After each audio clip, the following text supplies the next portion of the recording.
Just going to show you how we assemble the bottom end of the 521. There's nothing special about it. It goes together just like a stock motor, except that everything's a little bigger.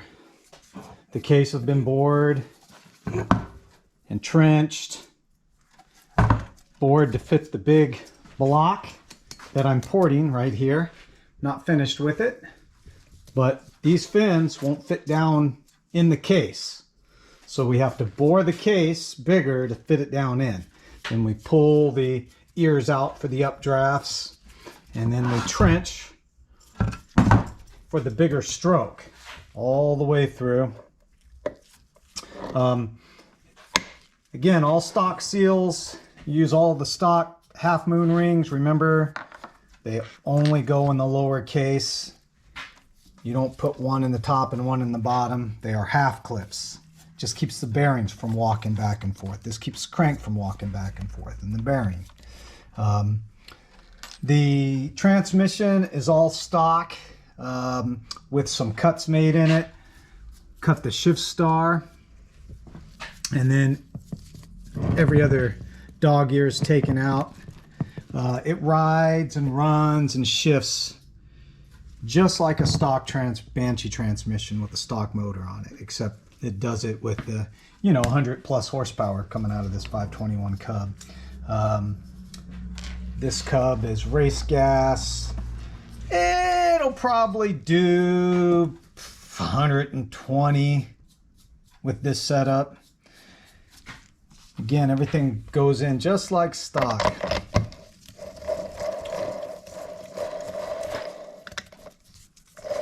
We're going to close this one up just by putting the lid on it. And we'll show you some assembly of the block when we get it done ported here. I have completed the porting of the 521. That's going to go onto this motor that we just assembled.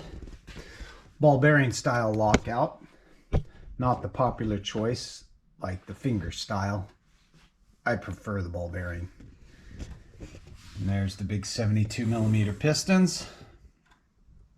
Stuff that 10mm crank in there. You want to take a look at some of the porting here.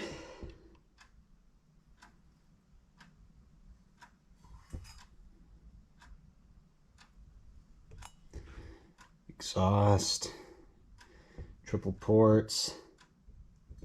Again, my porting moves and touches everything.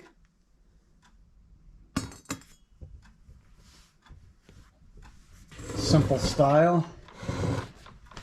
OEM flywheel, OEM stator.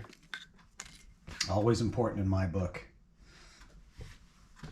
All right, we're going to stick it in this chassis over here. It's going to go right in there. And we're going to get it in the dunes. We'll get it installed, show you the first startup, tuning, and running. I wish I had the time to do a bolt by bolt, nut by nut assembly, but we just don't. We can't get the work done we have. Now, if you see, you can see these intakes.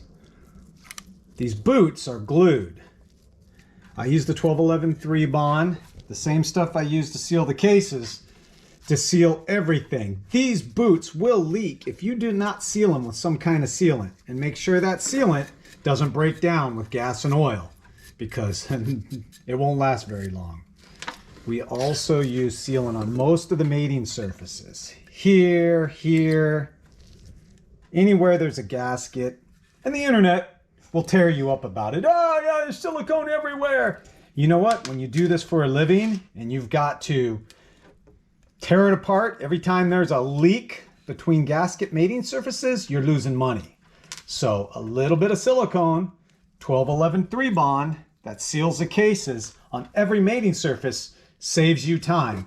But if you like taking your motor apart 3 or 4 different times to try to figure out how to plug up leaks when you leak test it, as you should leak test every motor you put together, or you are gonna lean it out and seize it up. That is my professional opinion. Again, professional term I use loosely. I mean, this is our #1 tool, and look how it's used. You see that? That is a good beaten up mallet. I love beating on motors. We're gonna start the 521 up that we built here. This will be the first startup. We'll see how it goes.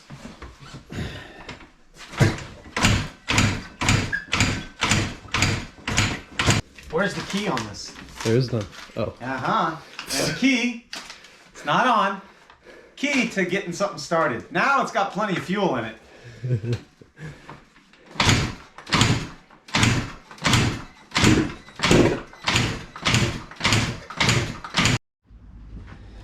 Never trust the fuel that's in the tank. This is almost all oil. So it's separated. So we are going to drain the tank, put fresh fuel in it, and then give it another shot. Alrighty, good old pump mixed 91. Now this isn't a pump gas motor, but when you're not putting a load on the motor, you can put 91. This one's a VP 110 motor, but we will start it on 91, and you can even tune it on 91. You're not putting a load on it. You could even ride it up and down the street, as long as you're not flat ass, wide open, banging through at 11,000 RPM, you're good. So, got the fuel on this time, the key on. Fuel, key. Yep. Yeah, the other thing is we didn't have the key on the last time we were trying to kick it.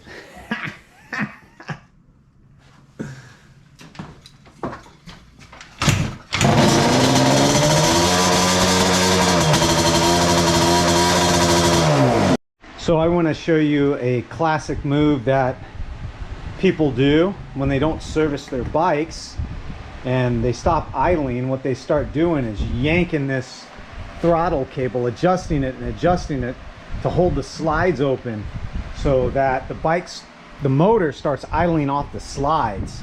And then when you get it in and properly tuned and the carb's clean, you have to adjust it all back down and resync and do everything, because people don't take care of their stuff and they don't get it serviced, and this is what happens. So we had to readjust the carbs, the slides, throttle cable, everything to get this 521 to run right. So it's been a bit of a tune, but we'll get it right and get it running nice and crisp. Let's see how it's starting and running now. Boy, we had to do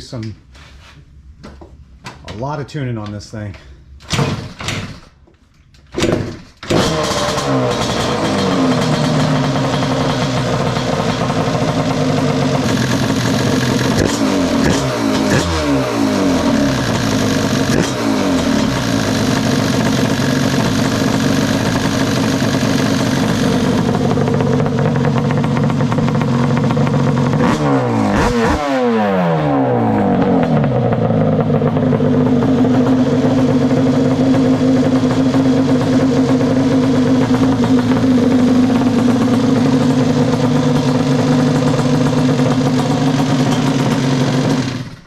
Okay, we got to get to the dunes.